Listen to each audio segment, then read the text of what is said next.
আলু, বেগুন, সজনা, ডাঙ্গা দিয়ে আমি মাছের ঝোল করব। তার জন্য প্রথমে আমি মাছগুলো মাখিয়ে নেব। হলুদের গুঁড়া, মরিচের গুঁড়া, লবণ, আদা রসুন বাটা ভালোভাবে মাখিয়ে নিই। কড়াই গরম হয়ে গেছে, আমি তেল দিয়ে দেব। তেল গরম হয়ে গেছে, আমি মাছগুলো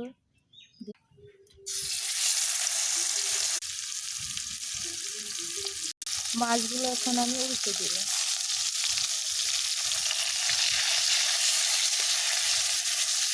এভাবে সবগুলো উল্টে দেব। মাছ ভাজা শেষ, আমি মাছগুলো উঠিয়ে রাখবো।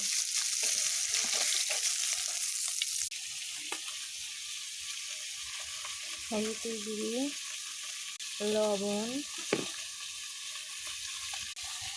আদা রসুন বাটা, ধনে পাতা। তেল গরম হয়ে গেছে, আমি তেল ঢালতে দেবো। জিরা তেলের ভিতর দিব। কাঁচামরিচ, পেঁয়াজ,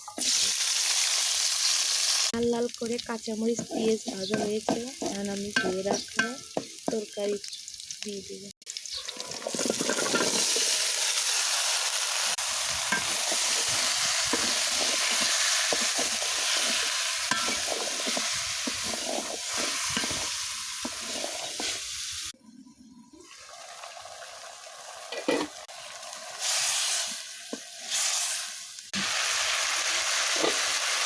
আমার তরকারি কষানো শেষ, ঝোলের জন্য পানি দিয়ে দেব।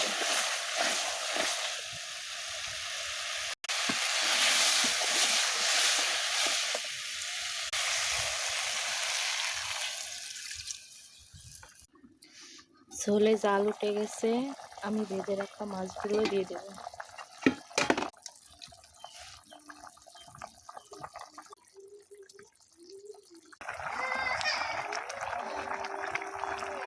আমার তরকারি রান্না শেষ। আপনারা বলবেন আমার তরকারিটা দেখতে কেমন হয়েছে।